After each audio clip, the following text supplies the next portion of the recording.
So Lucas, the connections between Robert F. Kennedy Jr. and Ron Paul continue to happen. I could not be happier.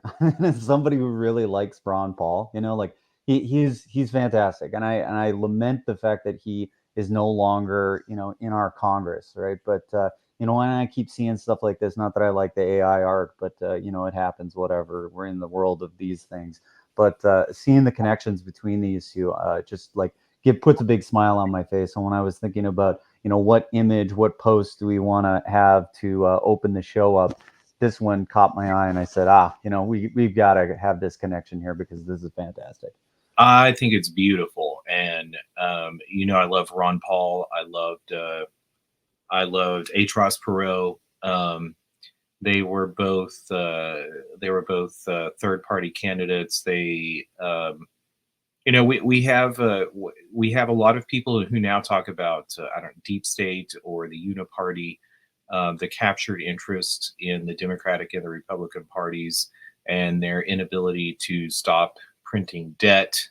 And we talk a lot about money here. Ron Paul was warning about that. So was H. Ross Perot warning about that long before anyone gave them credence. And I love that Ron Paul is still producing content, making commentary. He leads with At 90 years old. Yes. The guy is still sharp as a tack, and just like, so much more eloquent and has a better message than so many other people that are out there saying anything. We got to get Ron on the show. Oh, I mean, I will be, you'll have to do a lot of the talking because I'll just be fawning and fanning myself here.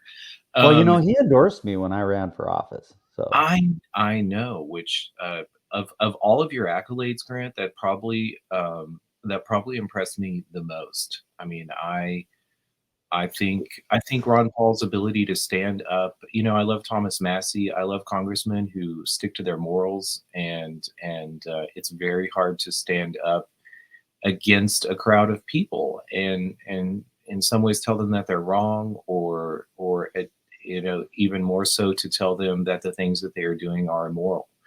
And I really didn't seek much in the way of endorsements or like trying to get people to stand behind me. But that one there, like I said, if there's anybody that sort of inspired me to get into this stuff and to be a part of politics back when I was doing it, and this is actually how I got to know Nathan, was during that time, and I think he talked about that a little bit. Was we were all kind of doing the thing where we were trying to get delegates for Ron to try and get him the endorsement for president, and we actually got quite a few votes. We had some success in what we were doing, and I'd say no small amount of success, quite a bit actually, and it was very difficult to pull off what we pulled off. It required grassroots organizing. It required a lot of people to get connected that hadn't known each other previously. And one of the things that I thought about was, if this is all centered on one guy, then if we don't win, if we don't capture this one thing, then what happens to all this movement, all this energy? So a lot of people got inspired by that and said, we got to run other candidates. We got to run people up and down everything wherever we can, because if this is gonna be a movement, and there's got to be more than just one guy, and it can't be centered on a cult of personality. And so I loved how we all kind of had an idea for how we wanted to get it done. And yeah, so he was the one that I sought the endorsement for, and I was the first one that got the endorsement from him. Well, and we Ron Paul and RFK at the time that you took that endorsement, who would have foreseen? We used to use words like civil libertarian versus traditional libertarian. Ron Paul, a traditional libertarian. I used to think in terms of urban versus rural, and like concepts of social order that were emergent was what the or not coercive is what the libertarians were really looking for. And Ron Paul, traditional libertarian, RFK, RFK was probably a Democrat before he was independent now. Dennis Kucinich was RFK's was RFK's campaign manager. I think he Okay, has. yeah, you got to tell me more about Dennis Kucinich, because this name's come up a few times in what you and I talk about when we're just chatting and getting to, you know, shooting the shit and whatever. Tell me about Dennis Kucinich, because I've heard the name. Obviously, you know, he was in politics quite a bit. I remember seeing his name, but I honestly got to say that I don't know a whole lot about Dennis Kucinich. Who is this guy, and what should we know about him, and why should we be paying attention to him right now? Well, I would call Dennis Kucinich maybe a civil libertarian, or I don't know. I don't want to put Dennis Kucinich. I'm surprised you don't remember. He ran in the 2004, 2008 campaigns as a Democrat and um, as a blue collar Democrat. You know, we sort of see the winning of. I mean, Democrats may claim that they represent like blue collar America anymore, but Dennis Kucinich was from Cleveland. He was the mayor in Cleveland. He fought the mob in Cleveland. There was a mob contract out to kill him back in the late 70s. Dennis Kucinich is probably also in his Well, 90s. wait, now that I had the chance to look at this, now I know exactly why I wasn't paying attention to Dennis Kucinich, because 2008, this was my entry into politics. Right before 2008, I really wasn't doing much. 2008 was the year that we were trying to get Ron Paul the endorsement, and we were so focused on the primaries. It looked like Kucinich got primaried out at the same time that we were doing this, so that's probably why I really wasn't paying attention to Kucinich, because he's running for president and trying to get a primary victory at the same time we're trying and are laser focused on what's going on the Republican side of the fence. So that's probably why he didn't really make my radar, because Democrat. You know, back in those days, I used to I used to have in my mind sort of a notion, especially when coming to political candidates and their solutions. Do they think that money flows and grows, or do they think it's a rock? And I thought that was also a distinct difference between them. And sort of shows like Dennis's, coming from both an urban area, the city of Cleveland, and also from from Ohio. Where, like, we cannot forget the Quaker traditions of Ohio, the foundings of the Republican Party when it was the radical Republican Party, started by Quakers, and later the Racine, Wisconsin sort of liberal immigrant takeover of the Republican Party that we see today. So often call them neocons. Um, but I was just, you know, we often talk to about politics and use the terms left or right, but in reality, you know, politicians can represent any number of issues, and whether, especially when it comes to the solutions, if government just goes around and pays for things, um, you know, like you can have the same. I guess what I'm getting at is you can have like the same values and the same like moral concerns. And I always thought that Dennis Kucinich, I'll throw Ralph Nader into that bucket too, another 94-year-old who is still holding strong, and was very much against, I don't know, commercial interests trumping those of localities and citizens of the United States. But Ron Paul and Ross Perot both were from rural areas, had a much more sort of like fixed goal back. You know, they were concerned about debt, and I don't know. It was just interesting that their causes never lined up, and now I think it's very interesting that we are seeing a broader understanding of how money works, or what it was done to perpetuate policies that were not going to benefit rural or I don't know, blue collar people without their bags.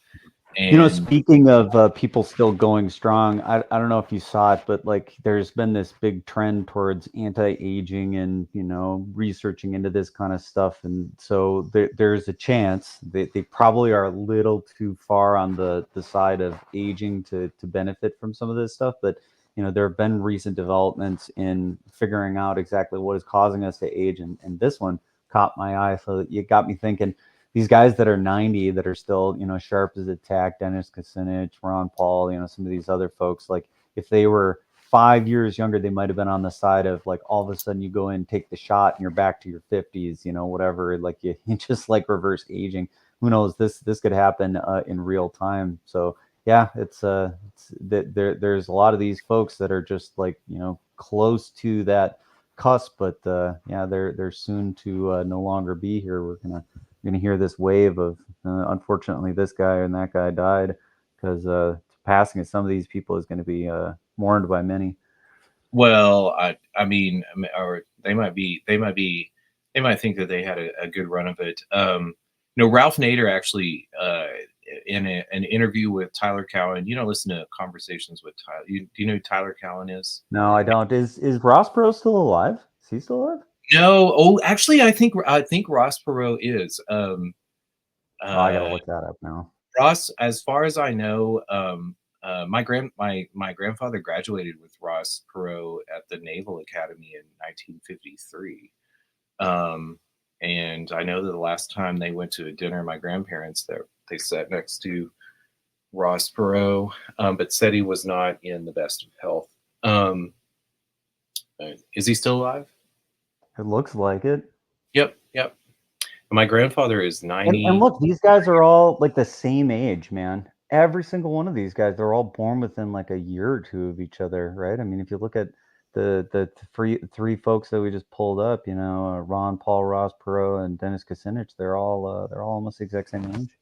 I mean, and do we call that the greatest generation? That was post World War One births. Yeah, it's unbelievable. There until recently there was These aren't boomers, right? I don't think this is not no, a. they're older than boomers, so I would call them the greatest generation. I asked my grandfather once. He was in the Navy. He was 15 or 16. I don't know. We're going to get into this. I asked him once uh, what he knew about the Holocaust, like being in the Navy and um, I don't know, being in the military afterwards. And he just looked at me, and also being an officer. He was part of the brass that started the Air Force, by the way. Um, and he just looked at me and he said, "We didn't even know that. We didn't know the details of that for 10 or 15 years afterwards. It took so much. It took so long for information to get around, and I don't know. Like, yeah, the greatest generation. They lived in a very different time. Um, but yeah, Ross Perot. Well, Ralph Nader. One thing that he said to Tyler Cowen, who you should listen to Tyler Cowen. He's an economist from New Jersey, a good libertarian. Um, I think canonically he doesn't fall into it, right? So it's born 1930. The greatest generation cutoff is the 20s. So yeah, but I guess I mean, maybe there's some slop in there. Who knows? Like whatever. well, I guess well, it's also funny that in crypto they call us boomers. We're not boomers by any means. I'm Generation X. X. Yep. That's what we used to be called. Um, so I forget. Yeah, they are. They're the earliest of boomers because they were the post-war births. But anyway, it is interesting how the sort of arc of their life, because I would say they also lived during the greatest we talk about fiat currencies and the ability for countries to print money, but they lived during the era in which the dollar was the denominator of the world currency, and Yeah, they arguably benefited more from that than any other generation because, they still had the high of being on a hard asset, hard money. That's how everybody thought about the currency becoming the reserve currency and the reserve asset, and kind of getting to benefit from both sides. I mean, and not only that, but the losers in the printing of dollars, whenever we were foisting those onto the other countries of the world through the World Bank and the IMF, um, and and the Marshall Plan. I mean, really, the Marshall Plan was not dollars that we were backing in gold. Um, they and not only that, but you think in one way because we've long been off the quote unquote gold standard and we've been printing dollars and robbing different areas of the country. To go back to the progressive and the People's Party era that existed leading into the 1930s, the losers of that fiat system were the rural areas in America, those places without political power.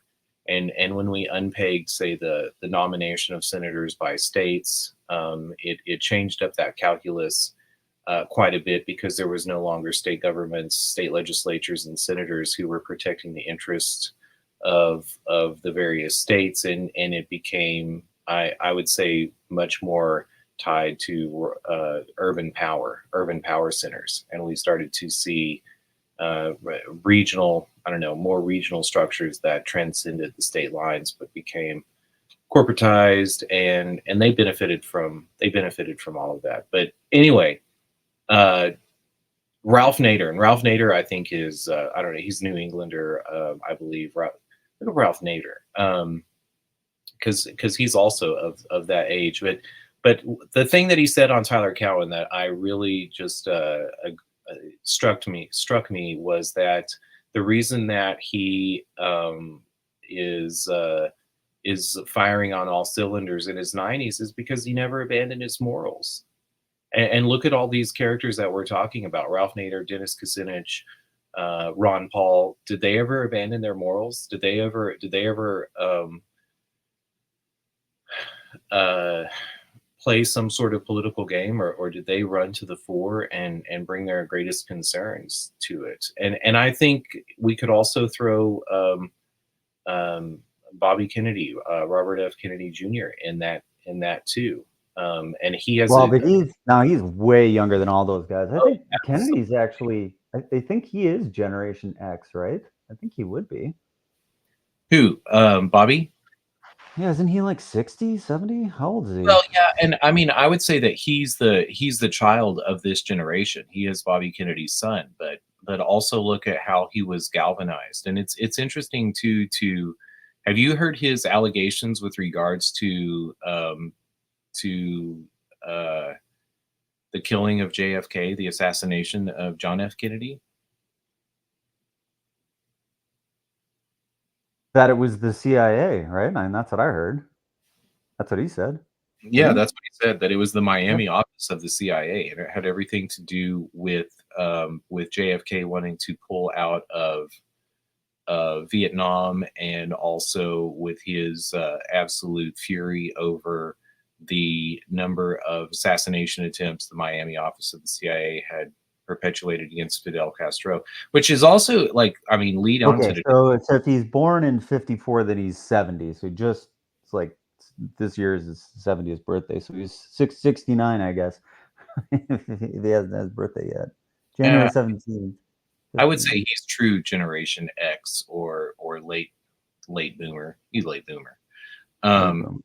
all those generational names, those are I don't know, those also. Especially when you're on the line, if you're getting close to the line, the things start to get a little fuzzy. These are obviously, like if you're dead square in the middle, or if you're 3 years on the side of it, then I think it's hard to not argue that whatever cultural and referential touch points were happening that sort of define what a generation is. That it's hard to say you're not part of that generation. I know, especially for like the generation that is between Generation X and the millennials, that was a very transitional phase because it was when we started to digitize the world. It was that means a lot because the people that grew up kind of digital native, or at least made the transition to digital when they were young, they sort of have a handle on technology in a way that people who grew up analog sort of, I think, struggle a bit with it.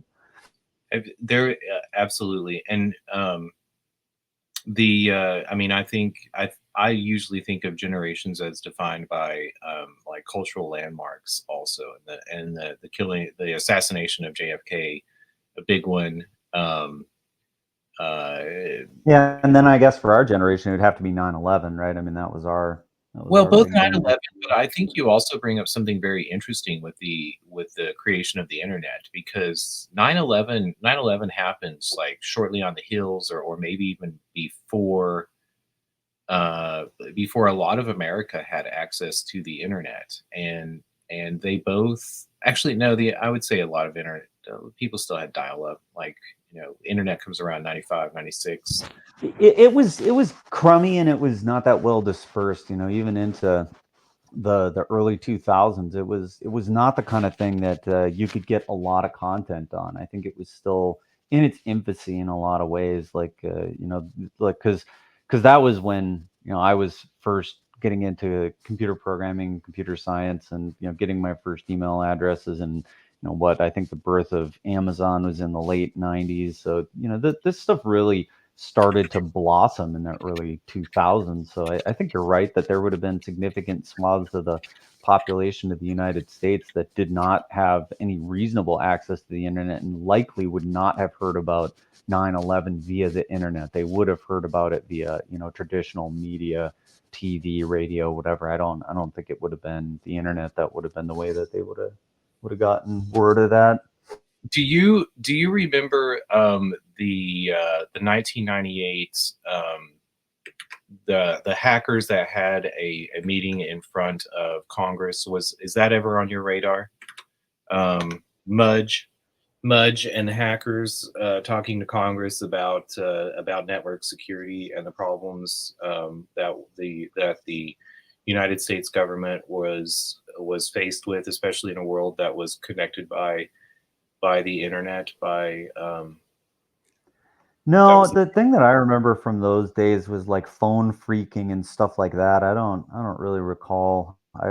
The hacking and computer security stuff wasn't really on my radar in those early days. I was still just like learning, what for loops were and whatnot. Oh, well, you definitely check out. I put a link over. Oh, you've got it up. This because this is a very interesting point in America. We all have more access to these congressional hearings, and Aleph, by the way, is knows Mudge, good friends with him. Uh, anyway, I remember this coming out and thinking that Y2K was, and mind you, I'm in high school at this point. I was a junior in high school when this came out, but I was the type of nerdy debate, cross-ex and Lincoln Douglas debater who was following Newsweek and Time, um, those delicious truth-filled publications. But this sort of took Washington by firestorm, and politicians found a fire to run to that they could avoid talking about things like immigration or the debt ceiling, or the Taylor rule, and they could worry about security instead. Security, and Y2K became sort of the buzzword and the Yeah, great. I Y2K was 100% a thing. This was the flaw in a lot of the computer systems that we didn't have enough digits to represent dates. And I remember it swooping up so much of the programming power. Like everybody was scrambling to get these systems updated that some lowly junior developer like myself then had the opportunity to program. I didn't work on any Y2K systems particularly, but because everybody was getting sucked into that vortex of working on that problem, it opened up opportunities for people who were just trying to get their starts. And so I had the chance to work in industry very early because of that. But the immediate ramification, and I don't know if you recall this, was after Y2K occurred and sort of we realized what systems were really vulnerable and what happened, there was just a crash. It was this is the end of programming. Like you couldn't get a job, there was no opportunities available, like all that vortex sort of went away. And then it was really, really, really hard to land a job, keep a job, whatever. And a lot of people were trying to find work in other industries. So kind of a shocking thing to have Y2K and like the dot-com bubble burst, like all those things happening. People always look back at that as these halcyon days, but there were a lot of ups and downs that happened from the late 90s even through 2010. I would say the boom, from my remembrance, was kind of like late 2000s up through maybe sometime, up to maybe COVID. Those were just crazy times. That was, like a rockin' 15 something years of just unprecedented, availability and boom that was happening. Well, absolutely. I was then in Austin for the .com implosion, and then back and forth with San Francisco. It was interesting to see this notion of code the world paired with, and I think this is all very fascinating today as we look at crypto and the sort of the concerns about security, the I mean, the Silk Road, terrorism, drugs, sort of associations with them. I love old hacker movies too, Sneakers and Tron. Yeah, those are great. I remember when people that I knew were telling me about Bitcoin and what they were doing with it, and I took a look at the the transparency of it and the way that people were using this crypto asset to do things like interacting on the Silk Road. And I said, this is not like a privacy thing. This is a internet money for sure. But like at some point in the future, if you're not super careful about what you're doing here, this is going to get tied back. So I think there's still maybe a wave of that might occur at some point as we start to see these really old crypto wallets come online and assets get transferred around. I wouldn't be surprised at all given the position of Coinbase, and I think that this actually ties in with something that we put in the title we haven't even talked about yet. But here's Coinbase being used by the U.S. government, yet suing Coinbase, and it's being used by the Biden campaign to take political contributions. Trump is obviously taking political contributions through Coinbase currency, and the U.S. government fumbling their Bitcoin bag, in just a spectacularly foolish way here, selling Bitcoin for the thing that they can print out of thin air. Just to me, I think is going to be looked back on as one of the most foolish things that any nation states have ever done. But yeah, this idea that you could use crypto to buy drugs on the internet, and that you could use it to solicit for all manner of illegal activities, as we start to see dormant crypto wallets that have been sitting there for a long time. When they bring some of those coins into Coinbase, if they haven't taken precautions and whatever to mux those coins, I think it'll be easy to tie it back to nefarious activities that occurred. And I absolutely think that there's going to be a new wave of some people getting rounded up because of activities that they did during that Silk Road time. Well, I think I love that we sort of took that route through history too, and bringing up I don't know, the arc of the growth of the internet, because when I look at the government's concerns about crypto, about internet, and their hand wringing about security in some ways, and the irony, the great dramatic irony, I think it's a mirror, it's a Lacanian mirror, and their greatest concerns are about the things that they've been doing themselves. The Bitcoin in many ways has educated people about the abuse of money supply, about the abuse of monetary policy that was foisted on them, and used to take advantage of them. And it's only coming out of the great education that it provided us that we begin to see alignment of the likes of Dennis Kucinich and Ron Paul, who you now have a farm boy and a steel mill worker who understand that the system was used to isolate them and divide them and take advantage of them. And so Anyway, long-winded, whatever. The it is, and it's great to I don't know. Well, but I mean, think about this for a minute, right? We've got the US government who is actively saying that Coinbase has done things that they shouldn't have done, that they're an illegal market. You know, the specific allegations we could review this, but I'm not sure that it's necessary to make the point. Essentially, the US government saying, "Hey, this entity has done a bunch of wrong stuff, and we seized these crypto assets." Because they were being used to do the wrong stuff. And so now, which is a lot of the stuff that we talked about yesterday. When you have laws in place and you have things that are said to be the established law of the land, there is no recourse when those in power just essentially say, "Yeah, that might be the law, but we're not going to follow it. We don't care. Doesn't matter."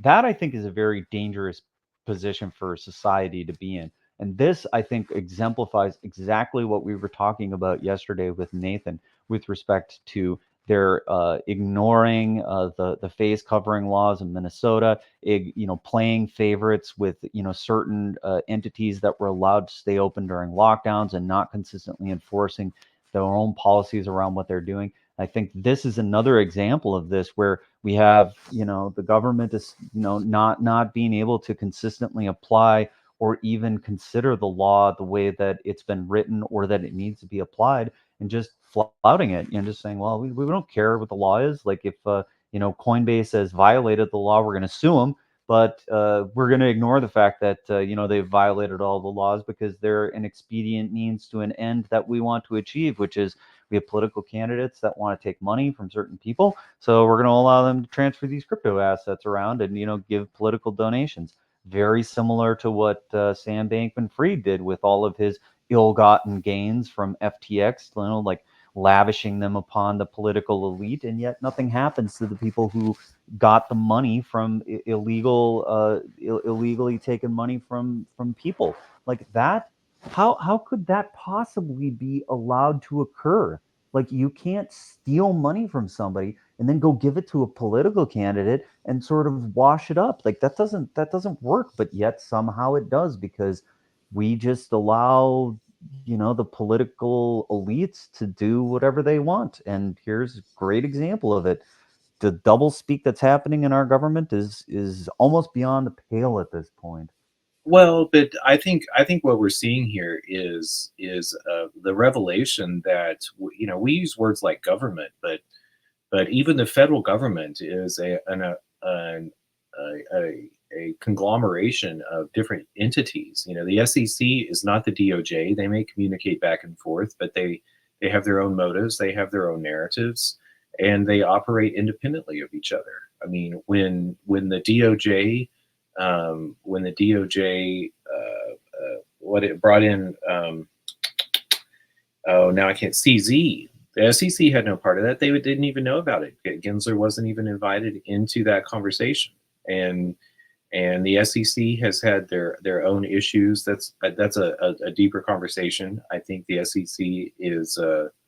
I don't even go off on that rail. But the government is. I mean, certainly federal government is separate from state governments, and we had some rulings from the Supreme Court. I heard a lot of hand wringing, but again, when I saw those, the lack of understanding of states, to me, I thought, well, this is a winnowing out of the actual powers of the governments.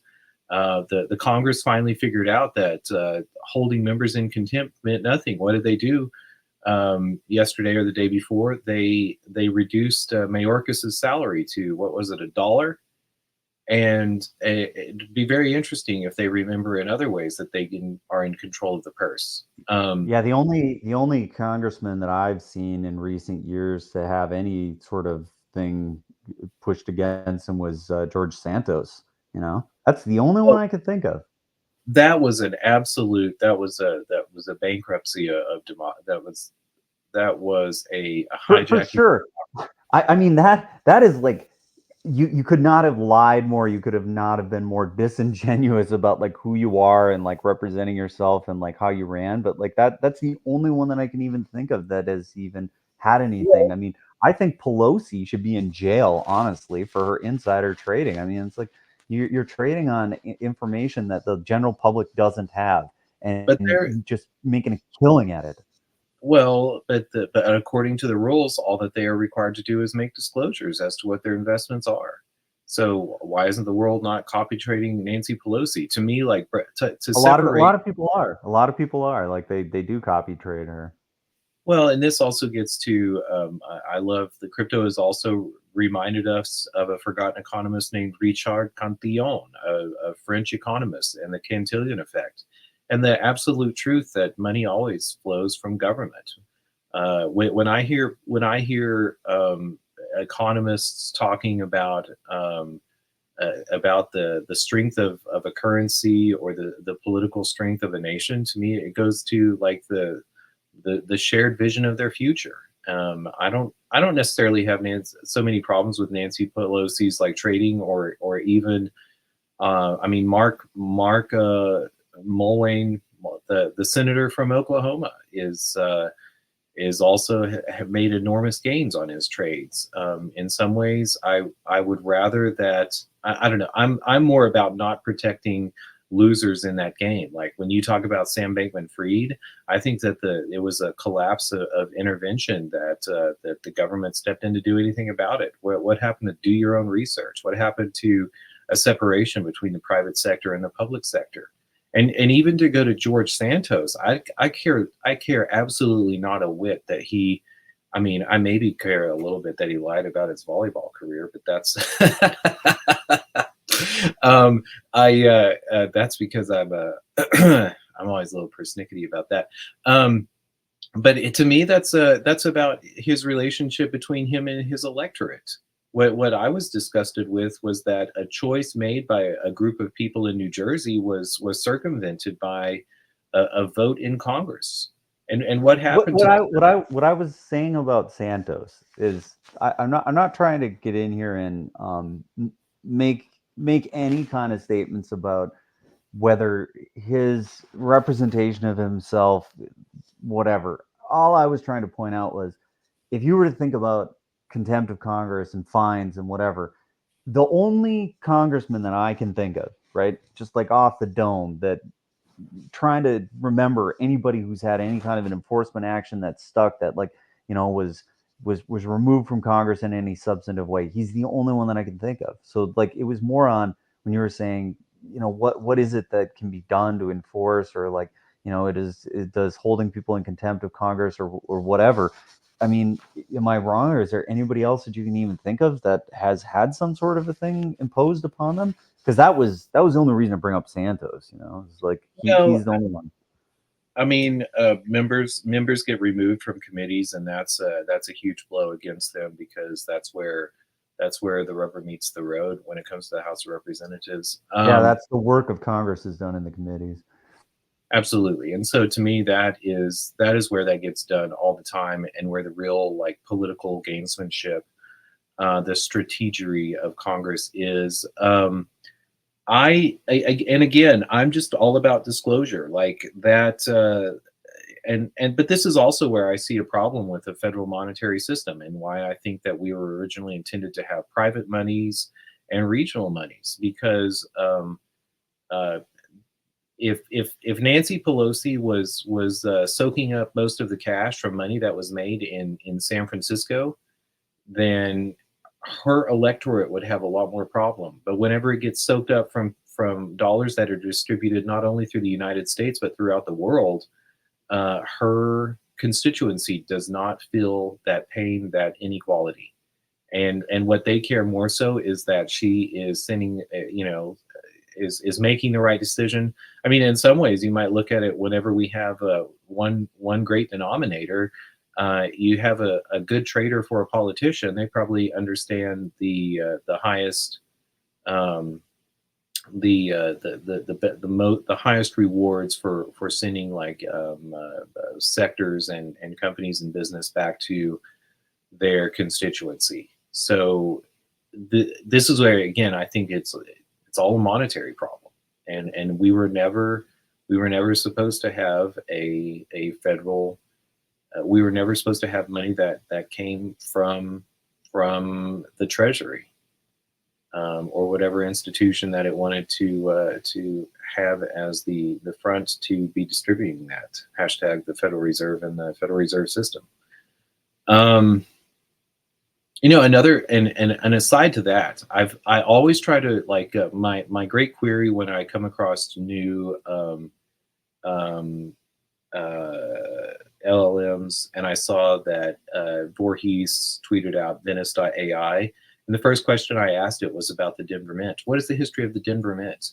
And none of them get into the machinations of the politics that went into having a private mint that existed in a state of miners that read out west and out of the control or the agreement of Congress. Like, why is Colorado so different, and why is it a new harbinger of a type of state constitution? Well, because when there was gold in their hills, people didn't wait around and wait for the House of Representatives and the senators to make the rules for a new territory or a new state. They just ran out there and did whatever the hell they wanted.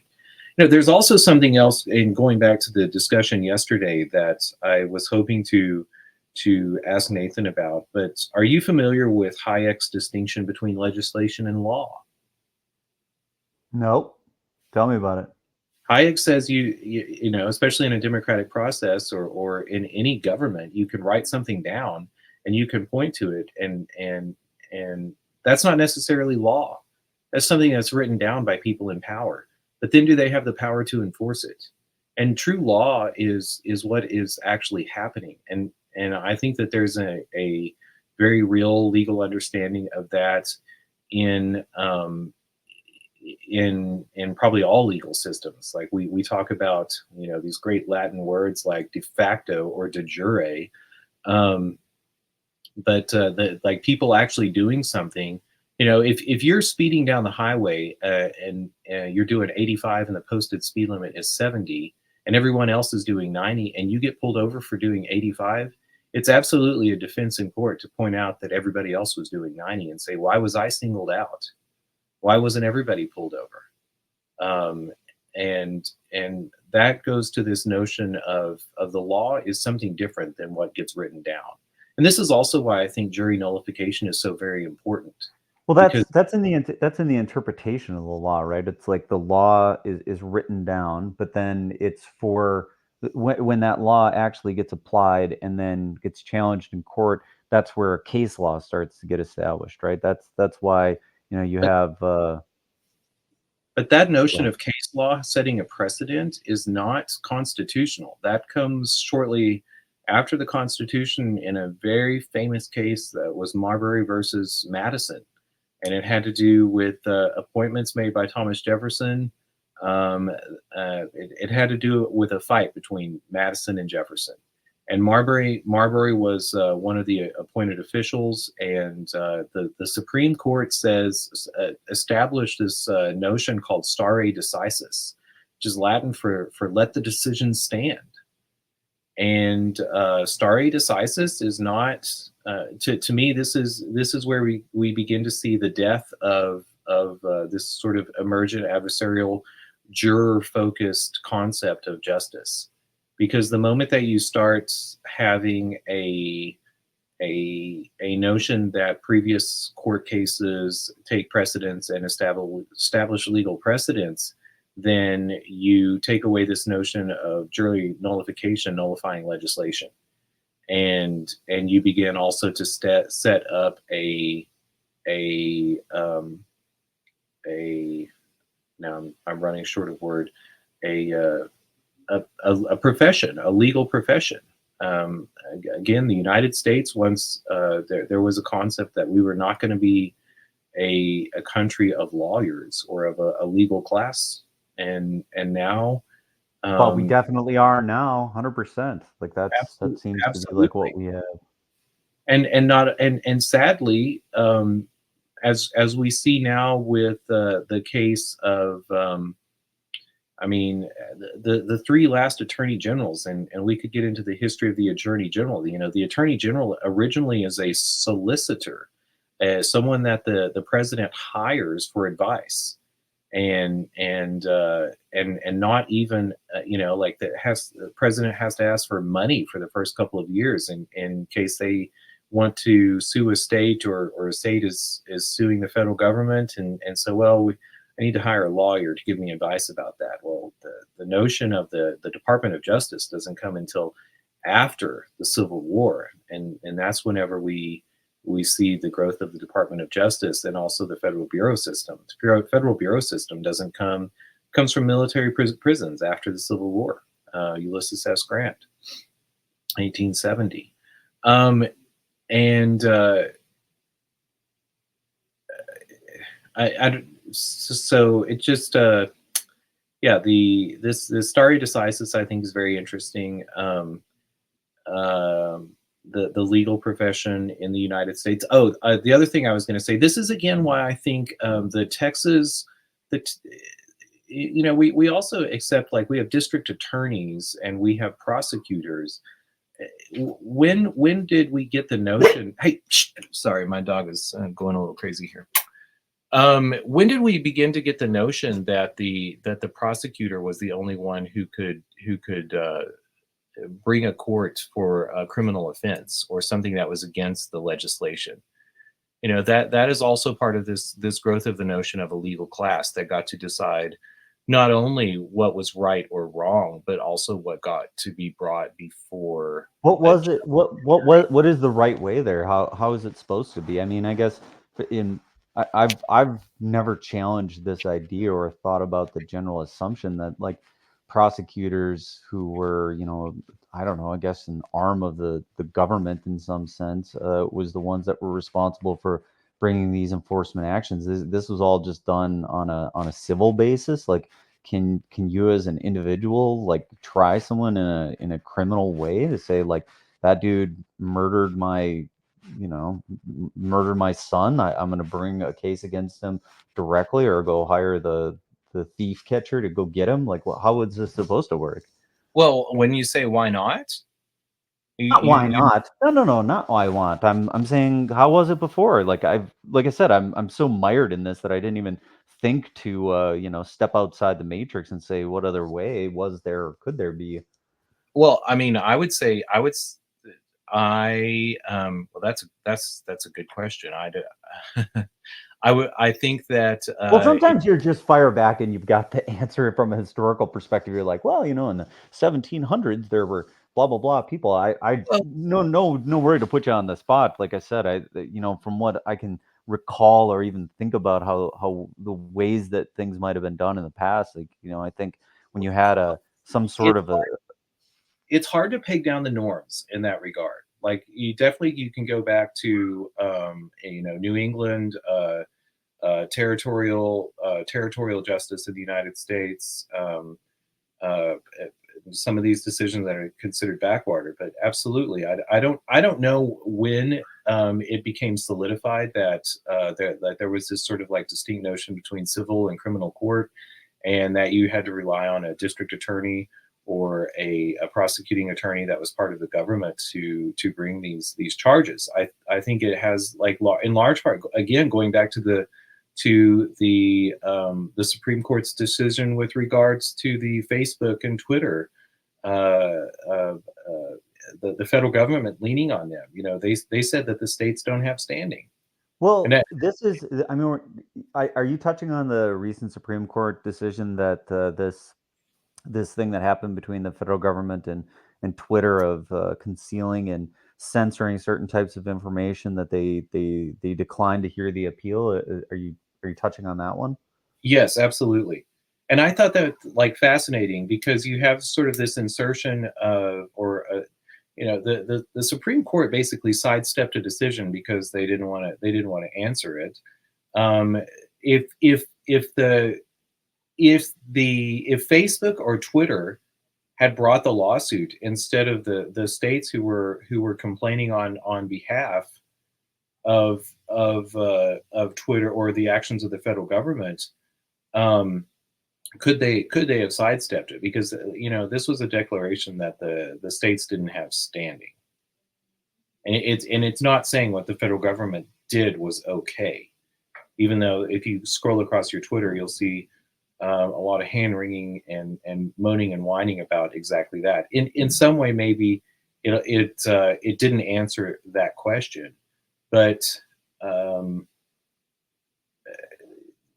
it speaks to, again, like there are very different levels and powers I of want to government. throw this one on the screen for a second. What do you what's I'm just not finding it when I'm doing a few searches here. What should I be looking up to find this? So like the Supreme Court rejected an appeal, right? So is that what happened? So there wasn't even a ruling.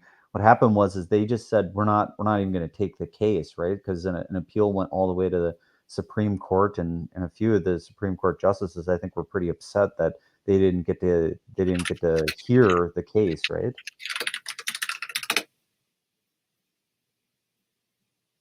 I think it is Facebook versus. And you're asking, I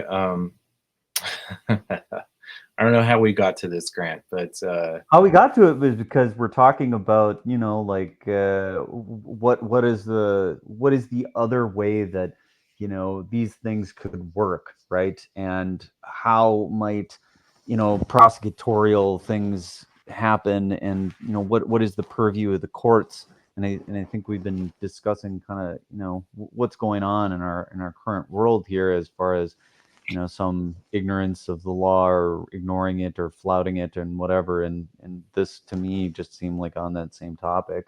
well, and I mean it is. I wish that I was prepared and had the cases pulled out. I don't have time to look them up I mean, usually I can Google something, no problem, but like I guess there's been some other stuff that collides with it, and so I'm not finding this specific thing. I remember there was like two justices that were really upset that they didn't get to hear this case, and they were kind of bemoaning it, which is well, that where I. was, yeah. I mean, that was Alito, and this is also where I think Wait, this. give me the other. I bet I can find it if you just give me the other Oh, justice. sure. It was. Alito, Gorsuch, and I'll get it from that. Hold on, 2 seconds, and I'll have it. No worries. okay, not Kavanaugh and not Roberts. Alito, Gorsuch, and ay. We're just all over the map today. I guess to me, like also when it comes to law, you have like procedure or the merits, and it's very interesting to see the legal class piggyback, whether they're always looking to get their way, and so they decide the merits when they want to decide the merits, and they bitch and moan about procedure whenever they don't want to. And so it's interesting to me that in like Alito, and I would say he probably is leading this branch, who wanted to say that what the federal government did was wrong, and I agree with him. What the federal government did was wrong, but at It's the got to same, be this one, right? yep. Yeah.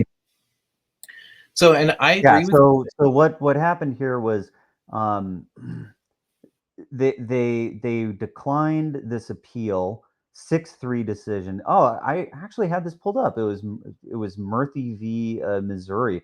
I had the had the PDF of the ruling pulled up, and I wasn't sure it was right, but 6-3 decision. This was a lower court decision that. Yeah. So what is Well, but this? notice it's Murphy versus Missouri.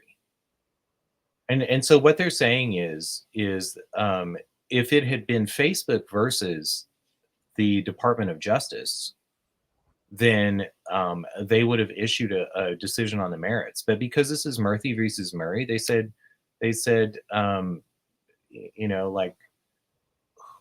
who was harmed with this? Why isn't the person that was harmed, and especially like Facebook or Twitter, why didn't they bring this case? Yeah. So And here's your three justices right here. It was Alito, oh, Clarence Thomas, Thomas, of course. and Gorsuch. And again, I think this also goes back to like that. Like, remember that Neil Gorsuch's mother was the head of the head of the EPA and held in contempt, the first leader of a federal bureaucracy to be held in contempt of Congress. So I don't know. That just bear that in mind also with who Neil Gorsuch is and This is damning right here. I don't like this. Biden administration maintained that its communications with social media companies were expressing governmental views about the company's responsibility to police their own sites, not censorship efforts. That is so blatantly false. I just that just makes me want to throw something against the wall. Like such absolute bullshit. well, but so why did the social media companies not sue the Biden administration? And Because there's complicity. That's why I think, it's because this is something that they are desirous to do. I mean, it's this is I think they want to do these things. But hey, anyway, Lucas, I hadn't anticipated we were going to go anywhere down this route that we're particularly on here. We are almost at the end of the hour, and we didn't even get a chance to talk about what we're going to do here. So we at least got to set up the last little bit that's in our title here. So what are we doing tonight? oh, we've got the debate tonight. We are definitely going to be streaming the debate. I think CK Crystal King at Crystal King is going to be streaming it from his account. Yeah, because Uh, we've got our sister show at night, right? So, FOMO has traditionally been you and Aleph co-hosting, and then we sort of split this into two pieces. We've got the trading stuff that happens at night, talking about PHNB and looking at coins on Solana and Ethereum. But tonight we've got the debate that's happening on CNN, happening between the president of the United States, so that's Biden and Trump. They're going to be on stage with some little mics with some lights on them telling them when they can speak and can't speak. Some fun stuff there if you've had a chance to see oh, I that thought on social that was media. also the biggest. Like what in lieu of having a moderator and having some real discussion, like it's not even as if they have a group of people up there who are all clamoring to talk anymore. Um, I mean, how staged could it get? And with the exclusion of Robert Kennedy Jr. I'm so glad that he's going to be streaming. I think he's also streaming on X, but we're going to be restreaming it. However, we figure out to do that, and we're going to be interjecting with our comments. Are we not, Grant?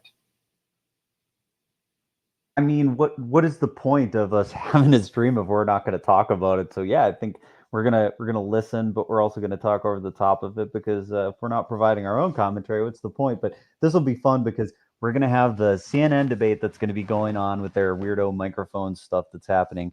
Then we're going to have Kennedy, who is going to be live streaming his answers to the same questions at the same time. So essentially, he said, if you won't let me participate in the debate, which this is going to be interesting to see how this resolves because, as Nathan said to us yesterday, Kennedy's a good lawyer and he knows that this is not correct and that they have done something wrong here. They've violated, campaign law here. And so, this is not going to go away silently for them, where some other candidates may have not had the gumption to do it. I guarantee you that Kennedy is going to, prosecute this to the fullest extent that he can. And so that's not going to go away for CNN. They're likely to find themselves with some fines, and who knows what else may occur as a result of this. But he's going to be answering the same questions that the two presumptive nominees will be answering, and providing his own answers live at the same time. So then we're going to have like three deep. This is Inception style, debate stage stuff going on where we're gonna do a live stream and provide some colorful commentary at the same time as all the rest of this is happening. And I mean, what else does Kennedy bring? Going to how back to starting this show with the comments on Ron Paul, Dennis Kucinich, H. Ross Perot, and Ralph Nader. Do Biden and Trump align on many issues? Absolutely. Was Trump a contributing factor to the inflation that we see today? Absolutely. I mean, he was at the helm when COVID happened, and Robert Kennedy differs from. I mean, Trump's actions while in office are different than what he claims to have, or that he seems to trot out in a narrative today. I think that's something that he needs to answer for, and I think that we should have a candidate as president that also has a different narrative when it comes to Russia, and when it comes to Israel, and when it comes to Ukraine, and when it comes to Taiwan. And I'm very glad, and I would much rather hear somebody that has different policy solutions than two people who are making ad hominem attacks at each other while skirting issues. And that's what I'm going to be looking for. And I wanted to ask, if you can't hear it already, like, I'm going to probably be as snarky as all get out, because I can't wait. I'm Sounds awesome. I'm tired of hearing of the like political evasions. And I love Trump for many of the things that he did, but he did make errors, and um, attacking, like, ad hominem attacks to cover up deficiencies in policy only take you so far. And the only thing that it takes to defeat those is to have somebody with good ideas to trump those ad hominem attacks. So, haha. Well, I That really enjoyed it I know. today. I know you're. I know you're a card player, so that's it's always great to hear the canonical use of the word Trump. Well, this will be a great finesse tonight, and so to the Biden one club and the Trump one heart. I'm so glad that Bobby has said, let's go 7 no Trump. All right. Well, if you like the show and you're used to listening to us, come out tonight. We're going to have a special episode where we're going to get the entire crew back together. We're going to do a little commentary. We're going to have some fun listening to the debate. We're going to probably listen in on a few of the clips and stream some stuff that's being said. And then while they're doing whatever in the background, we'll provide some extra commentary on the top. So it should be a fun way to experience the debate with a little bit of extra stuff from the team here at FOMO. All right. Thanks, Grant. All right, we'll see you tonight.